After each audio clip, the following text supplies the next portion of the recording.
What is up? It's Dizing of the Dead. It's real late at night here where I'm at, and thought I'd make a little quick video. I have seen the first couple episodes of Batman the Cape Crusader on Amazon Prime, and I gotta be honest with you, I didn't like it. I couldn't get past the first two episodes. I saw exactly what the writings were on the wall for this one, and I just decided, you know what? I'm gonna sit it out. I think I'm gonna sit it out. I saw the first two episodes, and that was enough for me. It's been produced by Matt Reeves and J.J. Abrams, and Bruce Timm is I guess, sort of a appeal factor to me. Bruce Timm, good to have Bruce Timm on. When you see J.J. Abrams, for me, that's a no go right there. That's a turn off right there with J.J. Abrams. Um, However, so this came on Amazon Prime because Zaslav over at Warner Brothers axed it, so it wouldn't be released on Max.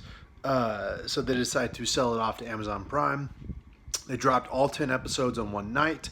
I didn't even know it came out until I checked Amazon that night just by chance. And I started to watch it to make the review. And immediately, the first episode, spoiler warning here, we get female penguin, basically Oswald Cobblepot, or as I will like to call Oswalda, or he has Oswalda Cobblepot. But what I like to call her is Oswalda Gobblecock, just because it's funny. Um, that all the characters are stupid. Batman is barely in it for those first two episodes. He's kind of a side character in his own show, and I could see the writing on the wall. It was a bait and switch, like usual, like any other bad reboot production with J.J. Abrams.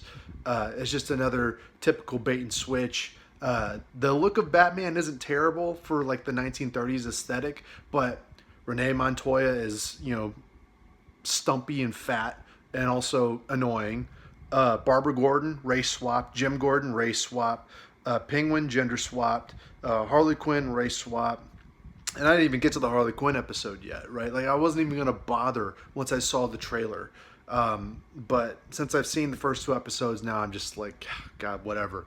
I see the writing on the wall at this point. It's been J.J. Abrams. It's been bad rebooted. This is basically Batman the Animated Series rebooted, but as others have so aptly put, it is Batman the Intersectional Series. I would like to call it Batman the Abomination Series because, quite frankly, it was just a hard thing to watch, basically. Like, dude, I turned it on and I went to go eat something and came back and like nothing happened. Like, and I go straight from where I was sitting in the living room to the kitchen, and I came back and was like, oh, I missed nothing. I missed nothing throughout this whole thing. So I just found zero zero appeal. I have no reason to continue watching this because it just doesn't appeal to me as a Batman fan. It feels like your typical DC, like your typical 21st century DC propaganda bullshit that we're so used to now with this whole SJW superhero movement thing that they've been doing. It's the same old tired bullshit. I just didn't want to bother anymore. I was just like, you know what, two episodes, I'm done, after Clayface. After they couldn't even call him Clayface. Like, we know it's Clayface, but they couldn't even say his name was Clayface in the show, which was the most annoying part to me. I mean, besides the fact that the actress who also race swapped. Did I mention that like half the characters in this show in the 1930s are like black or Hispanic or something? Because these people who made this show don't understand uh, I guess world building, don't understand basic things like geography, timing, all this shit. So the 1930s was like basically looked like the 2020s. Um, anyway, everybody's a feminist. Everybody's all, oh, we're fighting for the cause thing. It's so all bullshit, man. It's all annoying bullshit. Harvey Dent is the thing about Harvey Dent, right? Is whenever he's Harvey Dent, before he transitions to Harvey Two Face, he's a good guy. He's putting criminals in jail. He's the DEA, right? That's Harvey Two Face. The reason he goes to Two Face is because he becomes the bad guy when he gets his face split in half.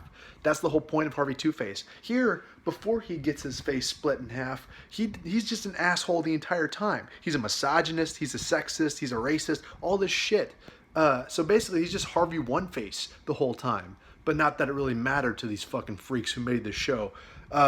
Matt Reeves, since we're talking about the people who made this show, Matt Reeves isn't a bad person to put on. I thought he was one of the appeals here. It's J.J. Abrams, the guy that they spent millions of dollars. DC paid J.J. Abrams millions of dollars to produce something. And this is the only thing he's produced in 5 years since he was hired for the job. They basically gave his job to James Gunn after that. So James Gunn could reboot the DC universe. And we're just going to have to wait and see how that plays out. But you can tell the J.J. Abrams-ness of this show. You can tell where the bad reboot claws start to sink in and make this shit terrible. Now, Bruce Timm isn't a bad pick because actually as somebody who is currently watching and used to watch the Batman the Animated Series, Bruce Timm was a very appealing name to look at on this series. However, that's only coupled by Paul Dini. You have to factor in the fact that Paul Dini wrote most of those stories. Bruce Timm was mostly the illustrator, the animator for the Batman the Animated Series. Without Paul Dini, it means fucking nothing. And he even says that so much that this was going to be woke Batman from the beginning.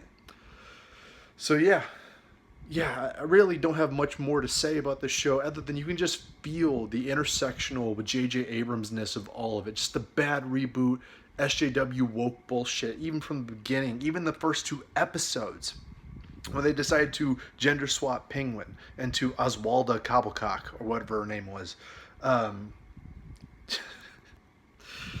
It's the same old tired bullshit, and I thought I'd just hop on here and make a little quick video. That's my review of it. It wasn't very good. All the characters are very dumb. They have so much modern day shit. Batman is barely in it. That's the thing, is that Batman is in it, for sure. And Alfred is fat and gay. Everybody's gay, too. You have to remember that fact. But Batman is, it's called Batman Cape Crusader, and he's not doing hardly anything. Most of the stuff that's happening, like the plot that's actually, if you can even call it a plot, that's going on, is coming from Renee Montoya. Renee Montoya is there in the story more than Jim Gordon is. Jim Gordon, race swap, by the way. Jim Gordon is not in it as much as Renee Montoya, and she's definitely doing more detective work and pushing the story forward more than Batman, the show that this is based on. He has a limited screen time, which is embarrassing to even call it Batman Cape Crusader. Then we see the lesbian kiss on Twitter. Didn't even get that far for me. I didn't even get that far. Didn't need to. I just decided, no, I see where this is going. I see the writing on the wall. I'm just going to opt out after episode 2. So let me know what y'all thought about this new Batman, the Absurdity series, the Abomination series. Like, share, comment, subscribe. It's really late, so I'm going to try and get some sleep. It's been Isaac of the Dead, and don't smoke crack.